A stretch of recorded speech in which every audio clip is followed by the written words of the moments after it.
Bonjour à toutes et à tous et bienvenue dans Génération Parents, le podcast qui décrypte l'éducation du XXIe siècle.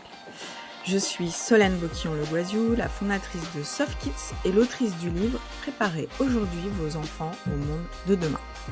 Chaque semaine, je vous propose de se retrouver avec mes experts et des invités autour des questions d'éducation du XXIe siècle. C'est parti!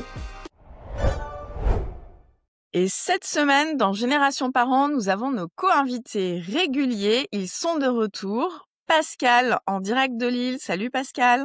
Salut à toutes, à tous. Barbara, en direct de Bordeaux. Salut Barbara. Salut tout le monde. Et notre invité spécial du jour qui est déjà venu nous voir et qui vient pour la deuxième fois, Marie, la directrice de la communication chez Academia. Salut Marie. Salut à tous, bonjour. Alors, cette semaine, on a 3 grands sujets à explorer. Tout d'abord, l'actu de la semaine. Je voulais parler de la crise de confiance que nous voyons dans l'éducation nationale. Puis, le débat, ce sera qui sont vraiment nos ados suite à l'enquête qui a été réalisée par Academia et dont Marie viendra nous parler. Et après, nous passerons à nos rubriques habituelles, la question de parents et le super quiz. Alors, crise de morale chez le personnel de l'éducation. Ils ont le moral dans les chaussettes, mais bon, c'est pas nouveau, on le savait déjà du côté des professeurs. Mais là, le syndicat national des personnels de direction de l'éducation nationale a fait sa rentrée avec une enquête qu'ils ont partagée et quelques chiffres qui donnent à réfléchir. 68% des personnels de direction jugent très négativement les choix ministériels, 93% sont insatisfaits de la politique éducative actuelle, 50% veulent changer de métier. Et sur le terrain, on apprend que toutes les grandes annonces de la rentrée sont pas du tout mises en place. Donc je vous rappelle qu'il a été annoncé le dispositif portable en pause dans tous les collèges. Et il y a que 9% des collèges qui disent qu'ils vont mettre en place le dispositif. 67% des établissements ne comptent pas le déployer, d'après donc les directeurs d'école, et 25% attendent encore d'autres directives. Et ce n'est pas tout, il y a aussi l'annonce d'un protocole santé mentale. Il y a que 6 établissements sur 10 qui ne vont pas le faire. Pareil pour le plan avenir orientation, 6 établissements sur 10 qui ne vont pas le mettre en place. En clair, il y a eu des annonces, mais tout ça, c'est beaucoup de communication, et sur le terrain, 1, il n'y a pas d'adhésion, et 2, il n'y a pas d'action. Alors, Pascal, Barbara, Marie, qu'est-ce que ça vous fait dire, ça vous fait réagir? Vous en pensez quoi là de cette com qui tombe? Ça fait un gros plouf là, toutes ces annonces de la rentrée. Moi, à la réunion de rentrée des filles qui viennent de faire leur rentrée au lycée, et elles sont dans 2 lycées différents. Je peux vous dire que les directeurs et directrices faisaient pas les malins sur l'annonce, sur le partage des annonces ministérielles, en disant en fait, on sait pas trop quoi on est d'accord avec certains, un peu moins avec d'autres, et sérieusement, ils marchaient sur des œufs pour nous partager les informations qu'ils sont censés nous partager en début d'année sur les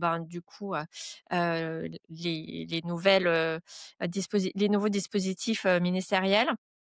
Donc je pense que cette situation rajoute à leur stress au quotidien ambiant. L'indécision, c'est jamais bon. Et puis en plus, après, ils ont aussi leur opinion personnelle, politique personnelle. Et je suis pas sûre que majoritairement, ils soient satisfaits du gouvernement. Donc il y a l'échange dans l'instabilité. Ouais. Sont insatisfaits. C'est énorme, quoi. 93% sont insatisfaits de la politique éducative. Et pour autant, il y a pas 93 des parents qu'ils ont dans la salle qui sont insatisfaits, ils le savent. Donc il faut qu'ils ménagent, la chèvre et le chou, qui viennent avec leurs convictions personnelles, mais ils ne peuvent pas l'exposer parce que les parents, enfin en plus nous on a choisi d'aller dans du privé, donc évidemment que les directeurs, ils peuvent pas s'exprimer politiquement. Donc c'est franchement, moi je les ai vus, galérer, c'est compliqué pour eux et je comprends que l'instabilité rajoute, Mais du stress et de ouais. l'insatisfaction, ouais. Et c'est compliqué aussi bien dans le privé que dans le public, hein. Moi, la semaine dernière, j'ai fait une émission radio avec une ancienne, pareil, directrice d'école privée et elle disait que, bah, elle voulait, arrêter après, 40 années, et qu'elle en pouvait plus et que tous ses collègues, même dans le privé, c'était pareil. Bah, les 50 là qui réfléchissent à changer de métier, c'est quand même, colossal. Enfin 50 des personnels de direction, ça fait ça fait quand Ça même, fait beaucoup. beaucoup. Oui, parce qu'en plus, il y a pas de nouvelles vocations. Bah non. Donc, Non? s'il y en a 50 qui partent, mais pas 50 qui reviennent, ça va être compliqué. Moi, Moi, j'interprète ça quand même, bah, c'est le besoin de un peu de stabilité parce qu'en fait, depuis plusieurs années, bon, ça a toujours été un peu le cas, les réformes, qui se succèdent, mais là, ça s'est beaucoup accéléré. Oui. En fait, les annonces, des ministres successivement, qui sont à chaque fois restés pas longtemps et qui ont voulu marquer, leur passage de une ou plusieurs annonces qui, en plus, sont souvent des annonces avec beaucoup d'impact. Je pense que c'est ça, hein, c'est un peu l'épuisement et puis, j'imagine qu'ils doivent un peu lever les yeux au ciel parce qu'en finalement, ils n'y croient plus, quoi, eux-mêmes. Bah, là, on va quand même avoir le 8e, puisqu'on va avoir un nouveau ministre de l'Éducation nationale, enfin bon, je sais pas, je suis pas devin, peut-être qu'Élisabeth Borne va être, reconduite, mais bon, on parle d'elle pour d'autres fonctions, donc ça m'étonnerait. Mais là, on va avoir le 8e en 6 ans. Alors, Ouais, c'est clair, c'est énorme. Mmh. enfin, tu vois, Barbara, toi qui accompagnes des équipes de management, moi j'en ai accompagné dans mon ancienne vie. Enfin, quand tu changes de big boss, de PDG ou je sais pas quoi tous les ans ou tous les 6 mois ou même, là, ils en ont eu 4 en 2 ans, enfin, c'est compliqué, quoi. Ouais, c'est compliqué. Ouais, c'est compliqué, il y a pas de capitaine dans le bateau donc en fait, du coup, tu vois, chacun, nage dans une direction, la direction qui lui semble, la plus appropriée et on tourne en rond. Du coup, tu vois, c'est moi, mes enfants, moi, ils sont en primaire et ils sont en CM1, donc c'est la 4e année et c'est la 4e direction différente. Tous les ans, c'est une ah directrice oui. ou une nouvelle directrice ou un nouveau directeur et cette année, c'est un nouveau directeur. C'est hyper, smart ce que tu viens de dire Solène sur le parallèle avec le management, c'est exactement ma réflexion. On a tendance toujours à opposer le public et le privé. Bah, là, je crois que c'est typiquement un exemple de situation où même cause, même effet. C'est-à-dire qu'en fait, on se retrouve avec des directeurs qui subissent exactement la même chose que des managers en entreprise, des directions qui changent, des injonctions parfois contradictoires et puis quand même pas trop de moyens pour réaliser ce qu'on demande. C'est-à-dire que c'est cool enfin c'est cool, c'est intéressant d'avoir des mesures parce que globalement, il y a certaines mesures qui sont intéressantes sur la santé mentale, sur les téléphones, il y a des choses qui sont intéressantes à creuser et utiles, pour cette génération, pour les enfants et les ados. Mais ils ont pas forcément les moyens de mener à bien, au-delà de leurs convictions personnelles, mais en plus, ils n'ont pas les moyens de mener à bien, ces projets-là. Donc en fait, bah, ce qu'on observe dans le privé, c'est-à-dire un désengagement et une volonté de changer de vie et voilà, bah, on le retrouve aussi, dans l'école et à la dir et effectivement maintenant ça monte à la direction. Tu rajoutes à ça que quand même globalement, je trouve que ces dernières années, moi je trouve ça dramatique, mais il y a quand même une dévalorisation très forte du corps enseignant, globalement et Je en même rappelle ce chiffre, hein, que j'ai déjà dit à plusieurs reprises, hein, 4 des enseignants français se trouvent valorisés dans leur travail. 4. alors qu'en fait ils ont un métier essentiel, c'est eux, largement en partie, en grande partie avec les familles aussi, mais ou de structures comme Macadamia, mais c'est quand même eux en grande partie qui forment et qui développent les compétences des citoyens de demain, des citoyens, des consommateurs, des collaborateurs et cetera. C'est fou qu'ils se sentent effectivement dévalorisés par la société alors qu'ils ont un rôle enfin c'est fou, ça se comprend, mais c'est tellement dommage et Oui, mais ça passe par nous. Tu vois? Nous, enfin, parce que Hyper les directeurs, ils ont pas, tu vois, on parle de on fait un comparatif avec le management, mais les directeurs d'école n'ont pas de lien hiérarchique avec les profs. Tout à Donc fait. ils peuvent être le leader, de l'école, ils peuvent donner des guidelines et alors là, pour le coup, partager de la reconnaissance et cetera, donc ça comme un manager, enfin comme un leader, on va dire. Mais nous, en tant que parents, on peut aussi, donner de la gratitude et des feedbacks aux profs. Moi, je fais encore des mots et des cadeaux, en troisième aux profs qui ont marqué, l'école et cetera et à la vie scolaire parce que c'est un rôle hyper important et moi, la vie scolaire, elle m'a dit: «Mais en troisième, on n'a jamais vu ça madame». Mais enfin, tu vois, pour moi, c'est Ouais, essentiel, y compris en troisième, alors que je ne les vois pas. C'est pas comme, quand on est en primaire où on les croise beaucoup et cetera. Mais c'est notre rôle de parents, aussi de, remercier, de soutenir, les profs. complètement. Mmh. On peut complètement Ouais, non, mais ça, les c'est clair. remercier au moins comme tu dis via les cadeaux de fin d'année, les petits mots, Ça ils sont et puis sensibles. et après je pense que l'étape d'après, c'est d'arriver je pense que c'est aussi ça qui est difficile pour les établissements, les directions, les enseignants, c'est de recréer du lien avec les familles. C'est-à-dire qu'en fait, c'est pas d'opposer, c'est pas il y a pas la famille d'un côté et l'école de l'autre.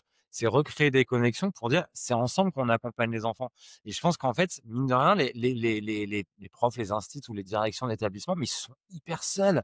Ils sont hyper seuls parce qu'en fait, il y a les injonctions du gouvernement, enfin de leur ministre de tutelle, il y a les injonctions des parents qui sont parfois assez contradictoires et il y a pas de comment on fait ensemble. Je pense que si on peut, aborder un début de piste de solution, je rejoins complètement Barbara, c'est qu'il faut recréer du lien Mais et on la a un vrai sujet les parents.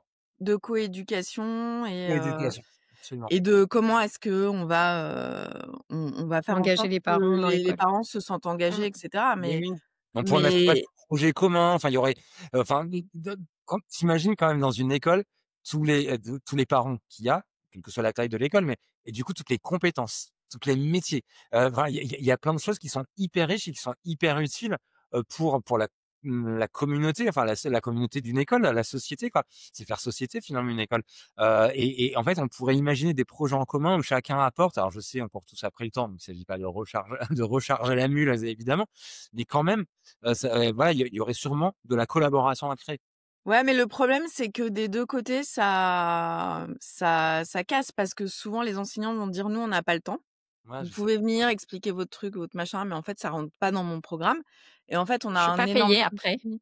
Ouais, et je suis pas payée en plus pour faire ça et cetera et en fait, les programmes, ils ne font que, s'allonger, s'alourdir et cetera. Quand tu vois juste la note de rentrée, d'Elisabeth Borne avec toutes les priorités, il y a 7 priorités, pour les enseignants.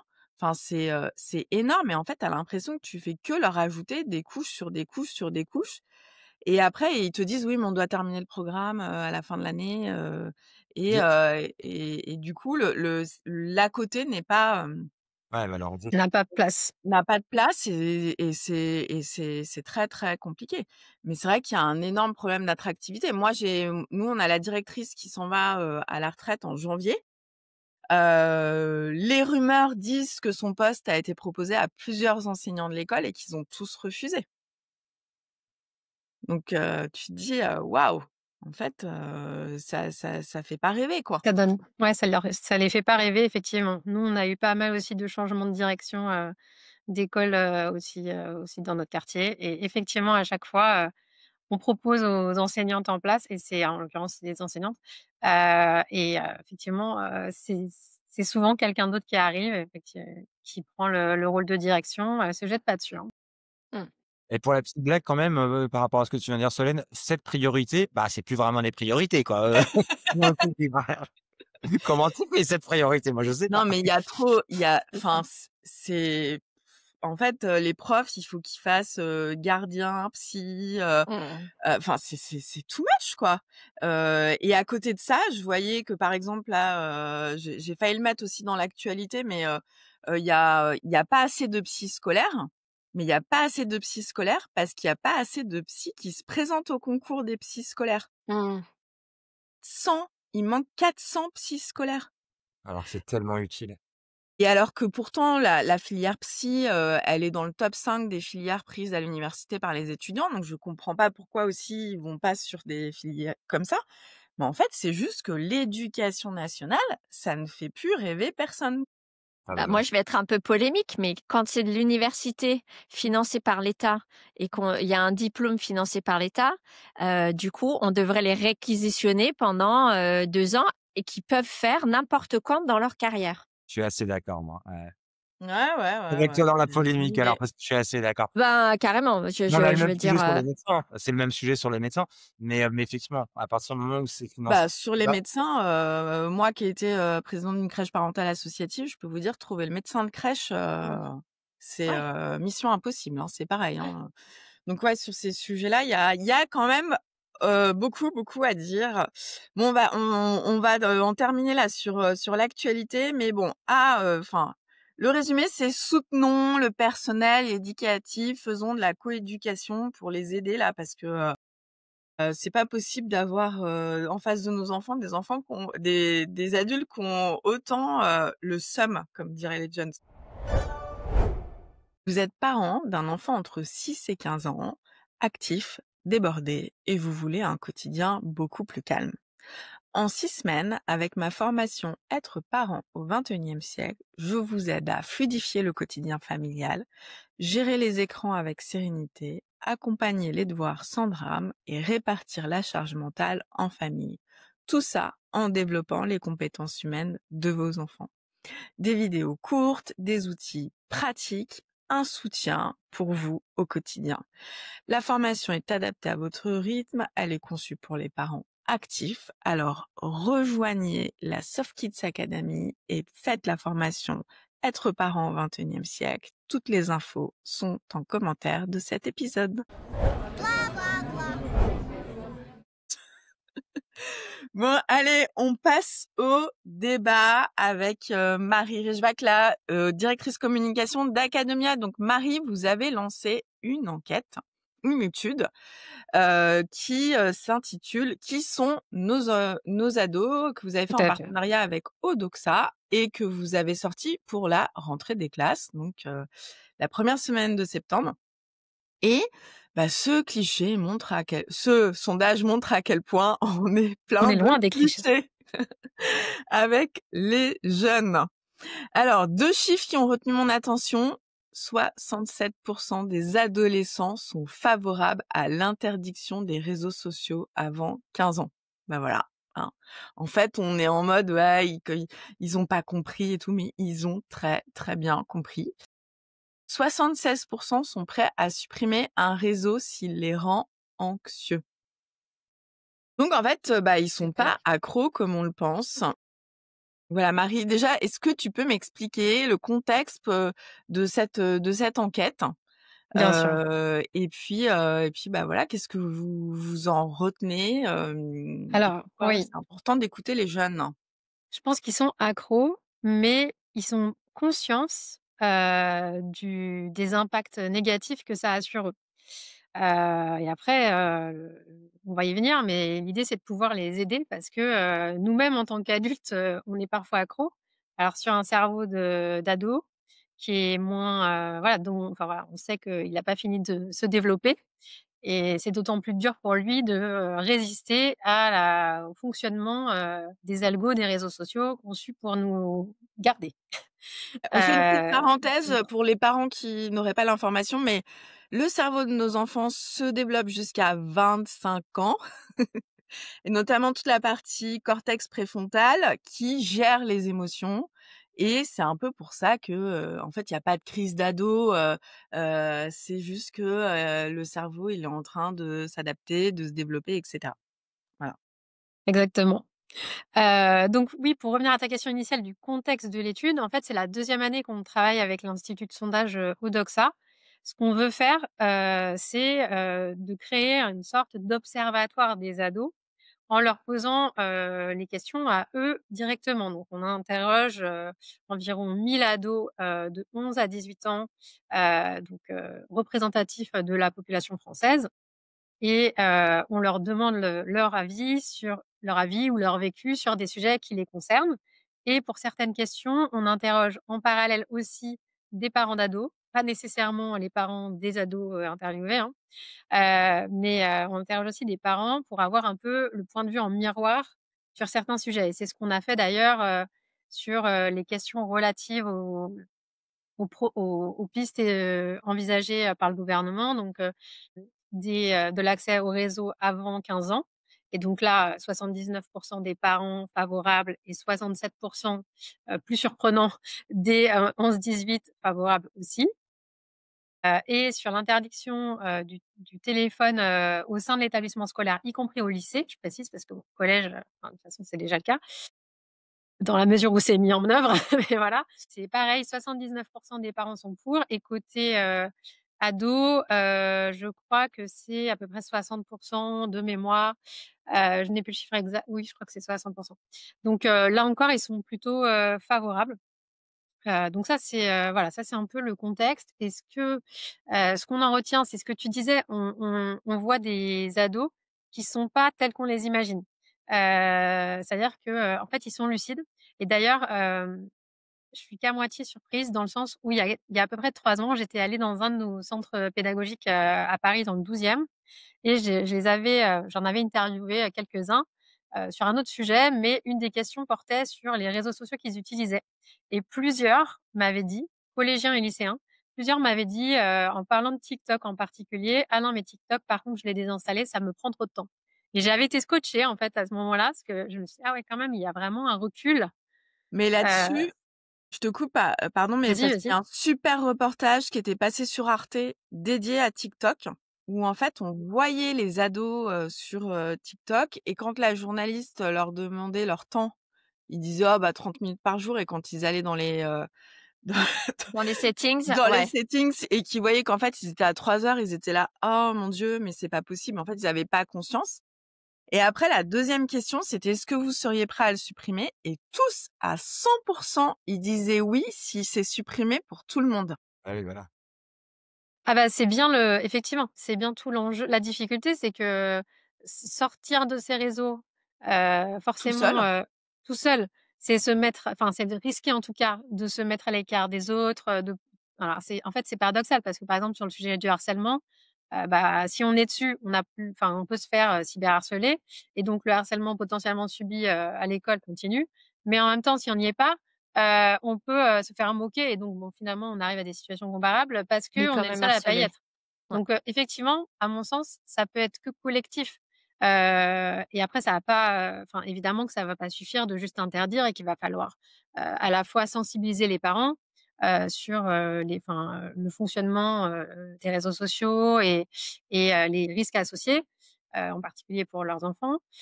Et d'autre part, éduquer les enfants à toujours à ce fonctionnement, mais aussi voilà, aux risques, que ce soit, d'un point de vue de la santé, d'un point de vue du harcèlement, d'un point de vue, de la désinformation aussi évidemment. Heu, donc oui, en fait, il y a pas mal de choses à faire en parallèle, mais comme tu dis, il y a une forme de pression sociale. Et je vois par exemple les parents qui voudraient que leurs enfants ne soient pas sur les réseaux ou n'aient pas de smartphone. Bah, c'est très compliqué parce que, à partir du moment où 90 des enfants de la classe, en ont ou y sont, bah, ça les met, à part et Bah, on sait oui, à quel point ils veulent pas être à part à cet âge-là, quoi. ouais, surtout, mais après c'est d les réseaux sociaux et c'est tout. Moi j'ai, mon aîné là, il a, un de ses copains donc ils sont en 4e, qui vient d'avoir l'autorisation pour jouer, à Minecraft en ligne. C'était genre, ils attendaient tous que ce copain, il puisse jouer avec eux, parce que il fait partie de leur bande de potes et ça faisait, bah, depuis la 6e, parce qu'il jouait depuis la 6e, donc 2 ans qu'il avait pas le droit, quoi. Ouais. Donc il était un peu, mis à l'écart. Mais après, ça dépend aussi comment c'est là où je pense, que les parents doivent un peu s'allier, pour être sûr qu'il y a un peu les mêmes règles. Moi, je sais qu'on essaye de s'aligner, sur les règles, par exemple, bah, de leur, groupe, Minecraft quand ils jouent, et de voir que, il y en a pas un, qui a, open bar, qui peut jouer, pendant 7 heures, parce que sinon, en fait, jamais ils s'arrêtent. Enfin, il y a pas de je veux dire, à ces âges-là, l'autodiscipline, c'est extrêmement, compliqué. Et là, moi, Oui, ce que je trouve très inexistant. intéressant dans le sondage et qui peut amener les parents, vous qui nous écoutez chez vous, à avoir la discussion avec vos enfants, c'est quand vos enfants, ils sont tout le temps en train de vous dire: «Ah mais lui, il a droit et pas moi». Bah là, en fait, quand on voit les résultats, qu'il y a 54% qui accepteraient d'être limités à 1 heure par jour, donc il y a plus d'un enfant, enfin d'un ado sur 2 qui accepterait la limitation. 70% qui sont prêts à renoncer au réseau après 21 heures, donc ils sont prêts à renoncer au couvre-feu. 70%, c'est beaucoup. Et donc ça me fait dire que oui, tout le monde a ça ou tout le monde veut ça. Non, en fait, il y a On peut s'appuyer sur ces chiffres voilà. effectivement, pour discuter. Je trouve ça intéressant aussi de ce point de vue-là, comme tu dis, dire: «Bah, en fait, regarde, ça se trouve, enfin, toi, qu'est-ce que tu en penses?» Et on pourrait être surpris de Mais oui, par la réponse, de nos enfants ou des copains, de nos enfants. Et puis même entre parents, comme tu disais, essayer autant que possible enfin oui, d'avoir une conversation sur le sujet. Bon, voilà, c'est plus ou moins facile selon que ce soit les parents vraiment des copains ou les parents de la classe plus largement, parfois c'est plus difficile. Mais au moins de toute façon, les copains a priori c'est ceux avec qui ils sont, aussi sur les jeux en ligne notamment donc oui. Mais il y a 2 trucs, chez les ados, c'est la pression sociale et vous l'avez bien dit et puis il y a le sentiment de justice. Alors leur perception du sentiment de justice qui est exacerbé Tu chez les raison, ouais. et qui est humain en plus parce que même chez les adultes, il y a une étude qui est géniale sur le sentiment de justice. C'est-à-dire qu'ils ont, il y a eu une étude, américaine, il faudrait que je vous retrouve, mais que moi j'utilise souvent, quand on parle d'augmentation et avec les managers. Mais en fait, on propose un chèque de, 100 000 à quelqu'un, et on lui dit: «Ben, faut que tu le partages avec quelqu'un d'autre dans la rue». Et en fait, ils font rentrer la deuxième personne dans la rue et la première personne, elle lui dit: bah, je te partage moitié-moitié». Et la première personne, enfin, les personnes en règle générale, elles sont d'accord pour partager jusqu'à 50, mais en deçà, elles préfèrent refuser l'argent parce que le sentiment d'injustice est trop fort. ouais, Donc parce elles que tu penses que préfèrent tu vas gagner. renoncer à ouais. OK. Pour ne pas avoir ce sentiment, pour ne pas vivre ce sentiment d'injustice, elles renoncent, elles préfèrent renoncer, à l'argent. Donc évidemment, chez les ados, c'est en plus c'est humain et en plus chez les ados, c'est exacerbé. Donc sentiment de justice, ben, lui, il y a droit et pas moi. Bon, c'est ouais, c'est quelque chose et puis ça, tu l'as très bien dit, Solène, il vient de nous voir en nous disant: «Mais lui, il y a droit et pas moi». Donc là, c'est vraiment, heu Je pense qu'il faut aussi un peu, légiférer, par rapport à tout ça, parce que, entre guillemets, «c'est tellement énorme que ça nous dépasse», quoi.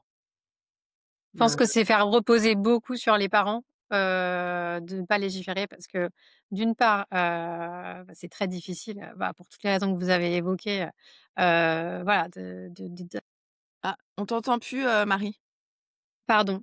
C'est Ouais. très difficile de mettre ça vraiment en place en tant que parent et d'autre part, il y a aussi des parents, qui, ont moins envie de le mettre en place parce qu'eux aussi, ils sont peut-être moins sensibilisés à ce sujet-là, aux impacts, que ça peut avoir sur leur enfant. Enfin, je pense quand même que tout le monde n'a pas le même niveau de sensibilisation, sur ces sujets-là et du coup, on aura toujours des personnes qui seront pas forcément aussi enclines à vouloir, aller dans cette direction.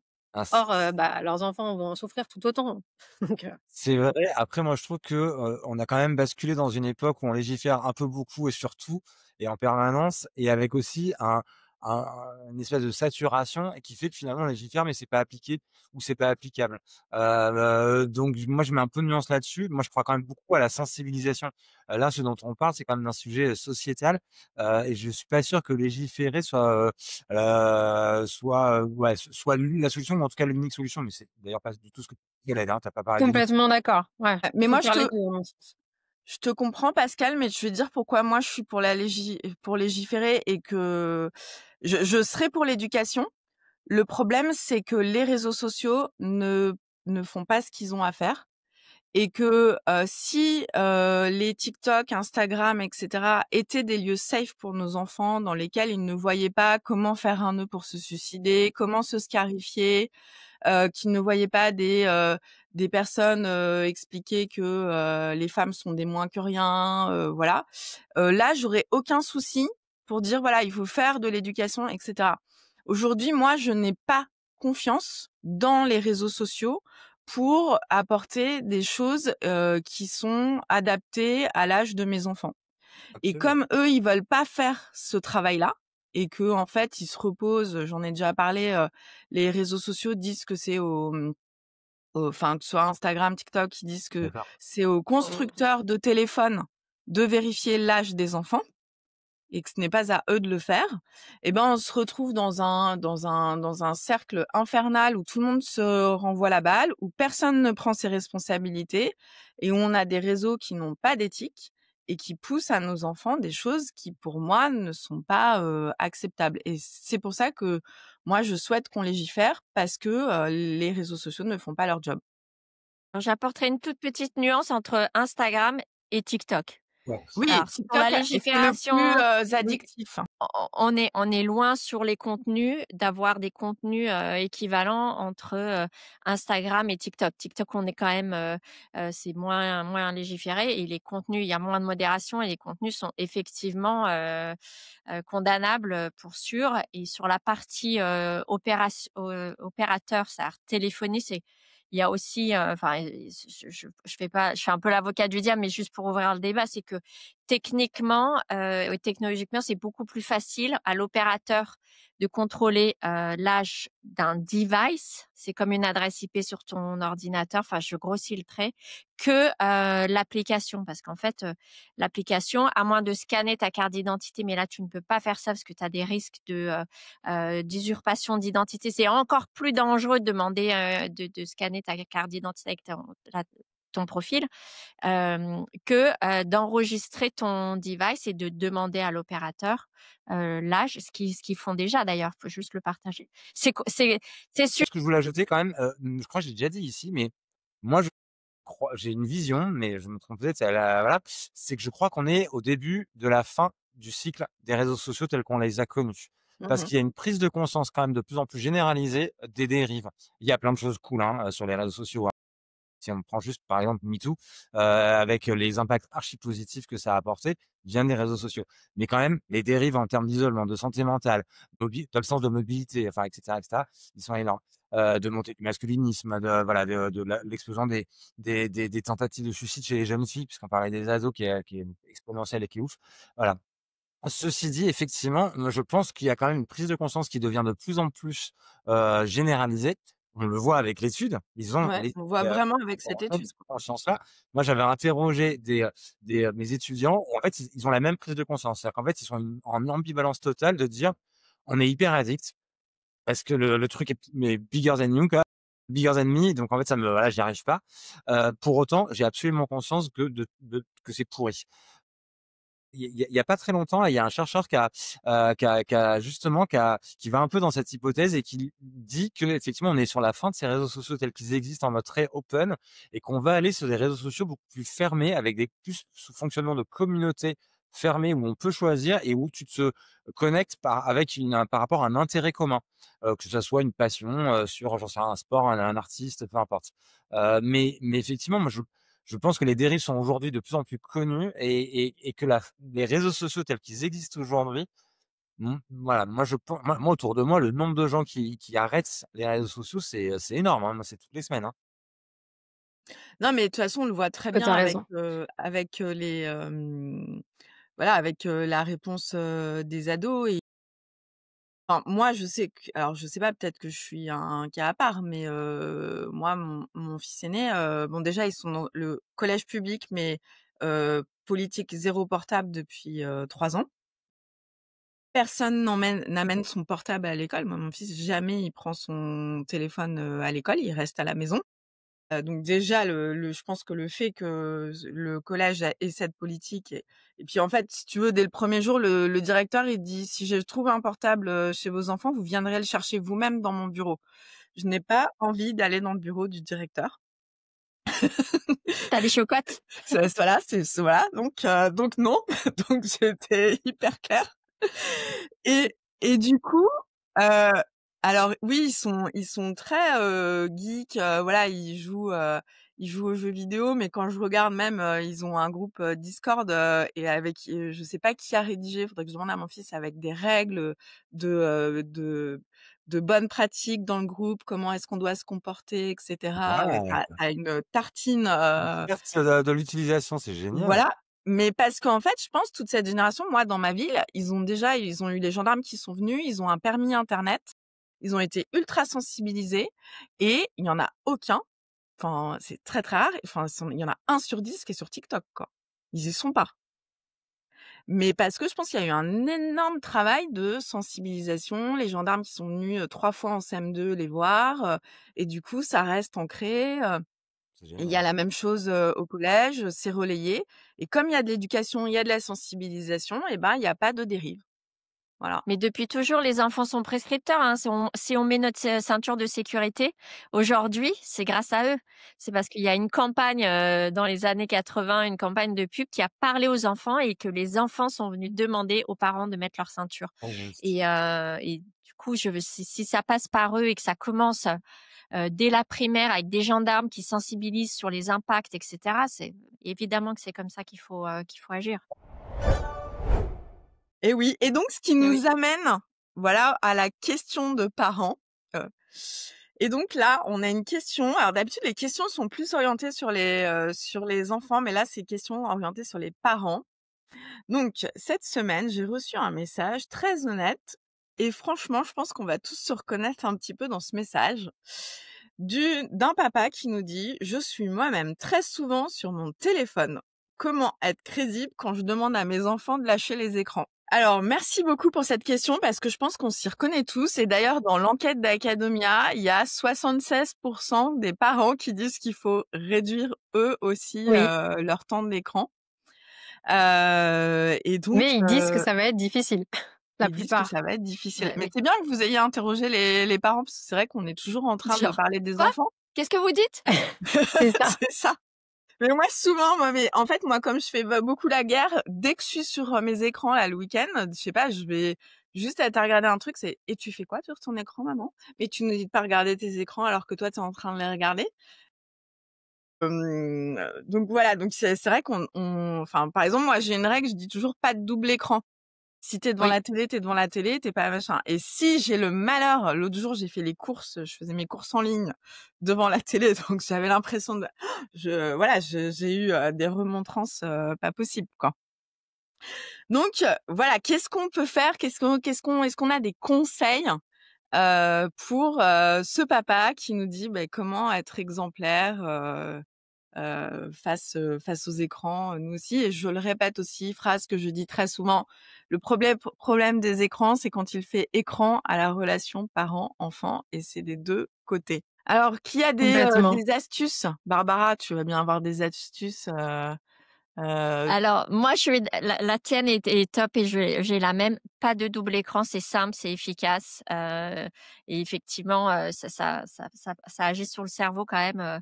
L'autre règle, c'est un jour dans la semaine. Nous, c'est le dimanche, et moi, c'est le dimanche et je me l'applique, c'est je ne touche pas mon téléphone le dimanche. Waouh, 0, message, rien du tout.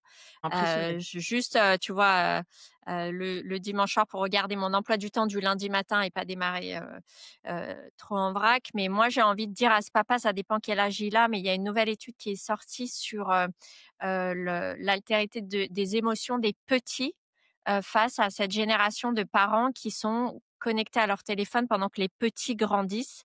Et en fait, l'étude montre que, les petits enfants les petits perdent la notion de l'émotion, du coup la création du lien, et donc ça génère chez eux des frustrations, des peurs, des craintes. Donc ils grandissent dans un environnement émotionnel, non émotionnel en fait, sans Non sécurité sécurisé. d'émotion, non sécurisé exactement, non sécurisé émotionnellement. Donc moi j'ai plutôt envie de lui dire, hem, il y a ton autodiscipline à toi, enfin il y a notre autodiscipline à nous, et puis il y a surtout, quand tu fais ça, posons-nous la question de l'impact que ça a sur nos enfants, au-delà du rôle modèle, c'est-à-dire que là, l'étude prouve vraiment que le fait que nous soyons comme ça, on arrive à développer des fausses émotions et de l'insécurité, chez nos propres enfants. Donc il y a une conséquence directe parce que nous, on a une, il y a un nom, mais je le cherche depuis tout à l'heure, mais je l'ai perdu, mais de cette face-là, comme ça,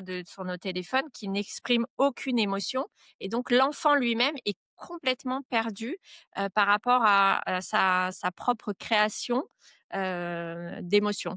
Donc ça, franchement, cette étude, c'est si on la garde tous en tête et qu'on est, derrière nos écrans devant nos enfants, je pense que ça laisse à réfléchir. Non, non, mais enfin moi l'année dernière, j'ai été à l'UNESCO, toute une journée avec, des, professionnels, du monde entier sur ce sujet et en fait tous, ils alertaient, du fait que justement, jusqu'aux 3 ans là, il y a un énorme souci, d'un manque flagrant d'interaction qui fait qu'en plus ça a des impacts sur le langage, et qu'en fait il faut absolument, avoir, voilà cette habitude de pas d'écran. Mais aussi pour les parents avec les plus petits pour privilégier l'interaction parce que sinon ça va être, une catastrophe, sanitaire, un peu plus Pascal, tu as des tips Heu, toi? je sais pas, mais et comme tu l'as déjà dit Solène, mais bravo au papa de poser cette question parce qu'elle est pleine d'humilité. Il faut oser, tu vois, la conscientiser. Donc effectivement, cool cette question. On n'a pas balancé son nom. Non, on sait pas. Pas Heu, encore. je rejoins Marie, c'est pas simple, hein, voilà, donc moi c'est pareil, je vais pas être en mode donneur de leçons, c'est pas simple. Je pense qu'on est, enfin beaucoup d'entre nous, c'est un exercice, voilà. J'adore là Barbara tous les dimanches en téléphone, alors moi tu mon idole. Moi, non, moi dans les petits tips, moi ce que je fais quand je rentre à la maison, c'est que je mets le téléphone à l'envers, donc voilà, Mmh. on voit rien.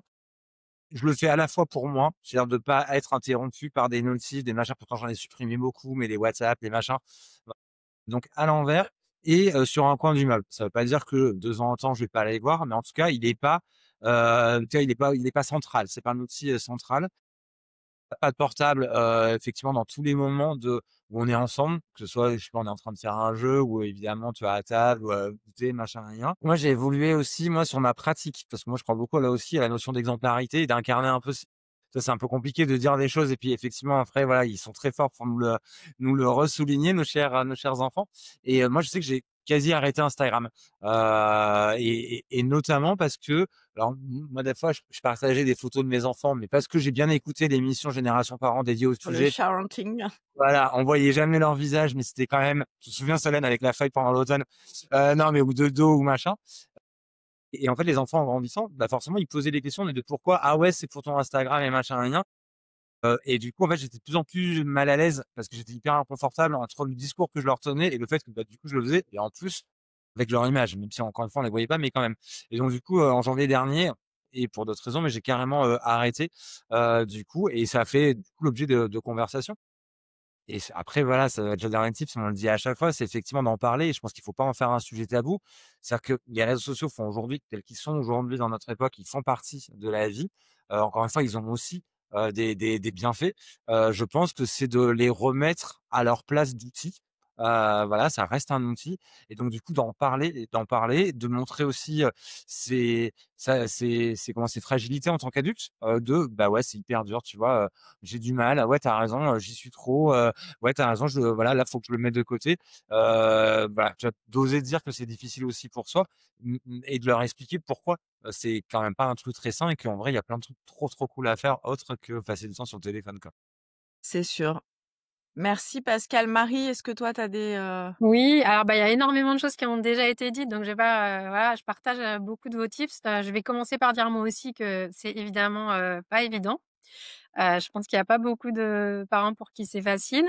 Il y a 2 choses que je voulais dire. Une, c'est, tu viens un peu d'en parler Pascal, mais effectivement plus concrètement de dire, bah, là j'ai pris par exemple en situation où on a pris son portable alors qu'on s'était dit: «Bah, là je vais pas l'y toucher», de dire d'être transparente vis-à-vis de tes enfants et de dire: «Bah, ah oui, bah, là, tu vois, par exemple, j'ai pris mon téléphone parce que, j'ai pensé à quelque chose de mon travail, par exemple, et je voulais vérifier et tu vois, c'est pas une bonne idée, j'aurais pas dû le faire, mais ça montre, en fait, que moi aussi j'ai des difficultés à le faire.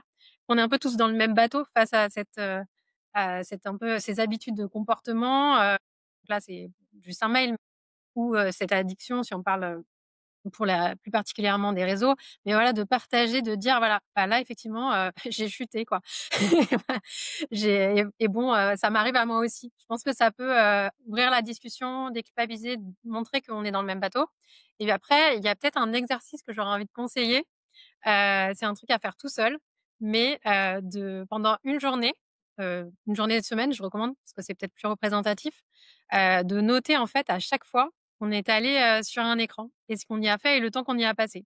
Parce que ça, de faire ça tout seul, ça permet de prendre conscience en fait du temps parce que, et de manière plus détaillée que juste, voilà les stats qu'on peut avoir et de voir, peut-être de remettre en fait, d'avoir un peu, souvent ça je pense que la plupart des gens, ça fait un peu un électrochoc de se rendre compte, voilà, du temps qu'on y a passé et ça peut, nous donner envie de faire autre chose, ce qui pourrait être un moteur pour ensuite effectivement, avoir ce rôle de modèle qu'on essaye d'avoir, tant bien que mal Ouais, sur le bah, sujet. là, je lisais merci beaucoup Marie, je lisais une étude qui disait qu'on touche en moyenne nos téléphones 250 fois par jour. Donc c'est énorme. Et combien il y a de microbes sur le téléphone? Vous savez ou Ah pas? ça, En plus. ouais, c'est un autre sujet, c'est un autre Ouais, sujet ça. autre sujet, ouais. Bah, merci beaucoup Marie. Moi, je vais vous donner, ça rejoint un petit peu tout, mais moi mes tips c'est pas de téléphone à table déjà, pas de double écran, pas de téléphone dans les chambres le soir pour les parents et les enfants. Donc en fait, on a une base à l'entrée et tout reste là. Et après, le truc que je fais le dimanche soir, c'est qu'en fait on compare nos téléphones avec mon fils aîné. Comme ça, en fait, il voit mon temps d'écran, je vois son temps d'écran. On voit ce qu'on a fait chacun dans l'écran et il voit en fait à quel point c'est aussi difficile pour moi que pour lui. Et donc voilà, on a une discussion transparente sur notre temps d'écran avec ça dure 10 minutes. Mais voilà, comme ça, on essaye de parce qu'en fait, je pense que le plus important, c'est la prise de conscience. Parce que exactement comme Complètement. les ados, comme je le disais, sur le reportage TikTok d'Arte, ne voyaient pas le temps qui passait, bah, je pense que les adultes, c'est pareil. On voit pas le temps qu'on y passe. Et peut-être juste pour conclure sur une petite vanne, ce qui est compliqué, mais ça a été abordé, c'est qu'effectivement, on vit pas sur des îles désertes. C'est qu'en fait, il y a les copains derrière, quoi. Là, moi, ce week-end, mon fils a fait sa première pyjama party et en Ouais. fait, il est rentré en me disant: «Vous êtes des gros ringards, j'en ai marre d'être dans une famille de ringards parce que, moi, j'ai pas de Switch et vous voulez pas que j'ai de Switch». Et donc du coup et de Nerf en plus, les pistolets avec des machins là, je sais pas quoi. Et donc du coup, vous êtes des gros ringards. Hey! Bon, OK. bah, tu Pression parti sociale à pour, nous 2. la Switch 2 à Noël, toi? No way.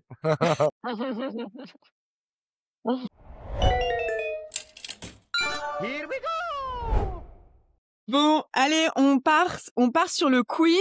Et alors, bah, Pascal et Barbara, je sais pas si vous avez regardé l'épisode 1 et 2 de la nouvelle saison, mais je comptabilise tous les points de tous les invités réguliers et à la fin de la saison 2, il y aura un grand gagnant avec OK.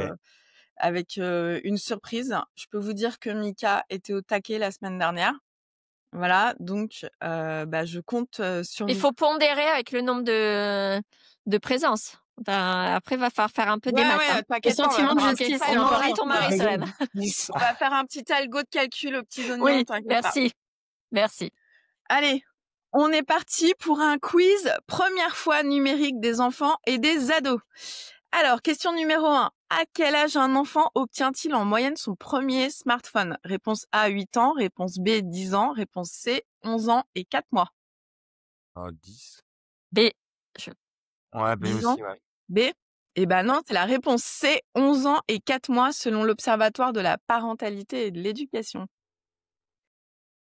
Alors, quel est l'âge moyen d'obtention d'une tablette personnelle? 7 ans, 9 mois, 9 ans et 5 mois ou 12 ans? 12 ans. 7 ans. Tablette, c'est inclus toutes les tablettes, pas Ouais, juste ouais, l'iPad, toutes les ouais, tablettes de jeux et tout, ouais. 7 ans. Tu Marie, regardes dans la 9 rue, ans. ouais, 7 ans. Marie, tu dirais quoi, toi? Moi, je dirais 9 ans avant le portable. Ouais. Eh bien, c'est 9 ans. Toujours selon l'Observatoire de la parentalité, l'âge d'obtention d'une tablette personnelle. C'est tôt, hein, quand même, hein. C'est hyper tôt, ouais. À Mais 3 en ans, plus, là, vous c'est la voyez pas France. dans Je les suis sûre qu'aux poussettes? États-Unis, c'est plus tôt. Ah, Alors, mais j'ai c'est pas regardé sûr, la dans France. les Ah, effectivement, j'ai encore un référentiel où les enfants avec des poussettes, ils ont 2-3 ans et ils tiennent avec des cases de tablettes avec les 2 poignets et ils regardent leur tablette. Question 3. À quel âge un enfant crée-t-il son premier compte sur un réseau social? 11 ans, 10 ans, 8 ans et demi? Non, 11 ans. 11 ans. 11 ans. Eh ben, selon la CNIL, c'est 8 ans et demi. Mais ils Non, ont pas de téléphone. Bah, tu vois, ils le créent sur quoi? bah, la tablette. On vient de dire, ils ont pas de Bah, la tablette. tablette, Bah sur non, la ils ont pas tablette. Sur la tablette. Sur la tablette. Mais je le répète, hein, il y a que, enfin, je l'avais dit à l'épisode 1, là, il y a que 23% des parents qui ont mis en place un contrôle parental. Question 4. Quel pourcentage d'enfants de moins de 13 ans utilisent déjà au moins un réseau social régulièrement? Réponse A, 25%, 50% réponse B, 75% réponse C. 50 ou 75, mais allez, 50. Quel âge? Moins de 13 ans. Oh, c'est peut-être. Eh ben, c'est 75%. En fait, à En fait, chaque moi, fois, je vais faut être répondre nul le sur les max, hein. pardon. Ouais, Moi, je vais être ouais. nul sur les coups parce que je ne veux pas voir les réponses, elles ne me vont pas. Bah oui, mais en fait, c'est la prise de conscience. C'est pour ça que je partage des chiffres. Bah Parce qu'en ouais, fait, ce qu'on carrément. Moi, voit c'est et même ce la qu'on question, quoi, qui me choque. et c'est ce qu'on voit et c'est ce Ouais. qu'on a vu avec l'enquête d'Academia, c'est qu'on est tous biaisés. On pense tous que les résultats vont être ça et en fait, non, c'est toujours le contraire de ce qu'on pense. À quel âge les enfants reçoivent-ils leur premier smartphone? 7 ans, 9 ans et 9 mois ou 11 ans? 11 ans. 11 ans. 11 ans, smartphone en plus, 11 ans. Eh ben non, c'est 9 ans et 9 9 ans. mois. Ok. Ensuite, question 6. Quel pourcentage d'enfants de 6 à 10 ans possèdent déjà un smartphone en France? 25%, parce que 35% ou 50%? Ouais, 50%. 6 à 10 ans? Bah oui, par rapport à la question précédente, ouais, Bah 50%, oui, ouais. 50%. C'est ça, 50%. Et pour terminer, quel usage numérique est le plus répandu chez les 15-24 ans en France? A. Jouer aux jeux vidéo. B. Regarder des vidéos YouTube. C. Utiliser les messageries instantanées. Utiliser les messageries instantanées. Ouais, messagerie. Ouais. Oui, c'est ça. 92% des jeunes de 16-24 ans utilisent les messageries instantanées. Et ben voilà pour ce super quiz pour les premières fois de nos kids dans l'ère du numérique. Et on voit que les premières fois, elles sont très, très, très, très tôt. Bon, et ben on a fini avec cet épisode de Génération Parents. Merci à nos invités, Barbara et Pascal. Et bien sûr, merci à Marie pour Merci Solène. cet Merci à tous. éclairage sur cette super enquête que je vous invite à lire. Je mettrai le lien de l'enquête dans les commentaires de l'épisode. J'espère que vous repartez encore avec des idées pour accompagner vos enfants dans leur développement émotionnel et éducatif. Et je vous dis à la semaine prochaine pour un nouvel épisode. Merci. Si vous avez aimé cet épisode de Génération Parents, n'oubliez pas de vous abonner sur les plateformes de podcast ou sur YouTube et de nous laisser un commentaire. Ça nous aide beaucoup pour le référencement. Merci.